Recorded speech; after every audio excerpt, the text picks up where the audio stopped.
Welcome, young apprentice. Come in, come in. I can sense it, you're finally ready to take those first steps into a much larger world. Today, we're not just, poring over dry charts or standard data.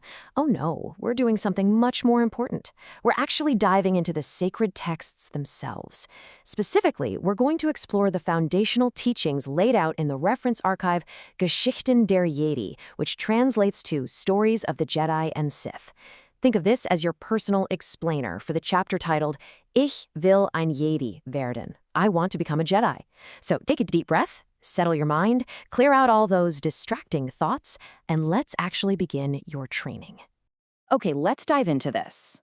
The text gives us this direct quote. If you want to become a Jedi, you must learn everything about the Jedi.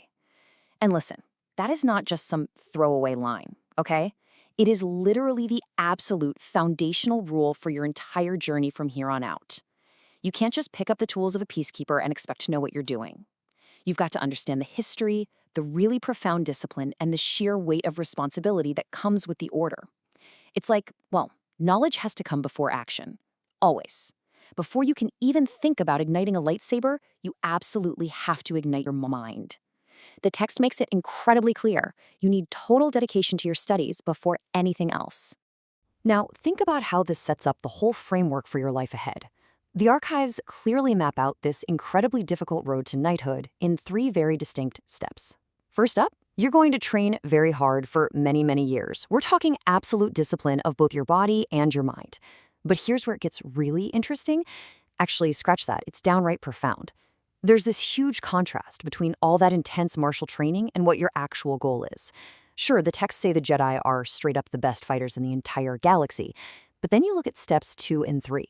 Traveling out into the most dangerous conflict zones in the galaxy, not to conquer them, but to bring peace, and to do it without violence. That's the real mission. A Jedi does literally everything in their power to sort things out peacefully. Your greatest weapon? It's never actually your blade. It's your ability to de-escalate a situation, to truly listen, and to preserve life. It takes an incredible amount of discipline to hold the power to destroy in your hands and still choose peace. So, we've talked a bit about training, right? We've covered the physical discipline, the traveling across the galaxy, the whole shebang. But I want you to just pause for a second, take a breath, and really think about this question. Where does a Jedi find their true strength? Seriously, ponder that for a moment. Because, muscles eventually get tired. Even the sharpest blades out there can be shattered in the heat of battle.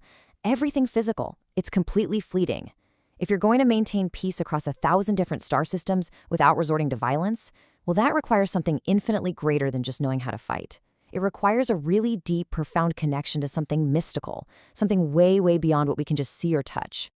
And this brilliantly illustrates the exact answer to that question. Demoths, or as we know it, the Force. The source text defines it so beautifully, yet so simply.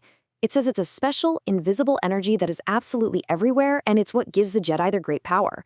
It surrounds us, it penetrates us, it literally binds the entire galaxy together. So your training isn't just about figuring out where to put your feet or how to swing a blade. It's really about learning how to quiet your mind down enough so you can actually feel this invisible energy. You have to understand it, and then eventually learn how to use it.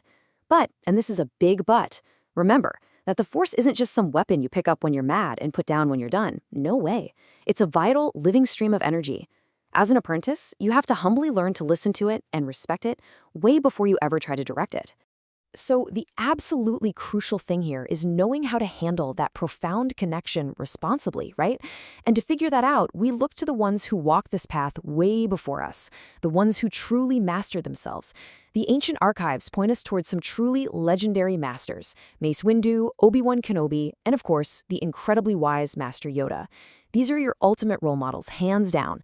And the text actually goes out of its way to highlight Master Yoda for a very specific reason.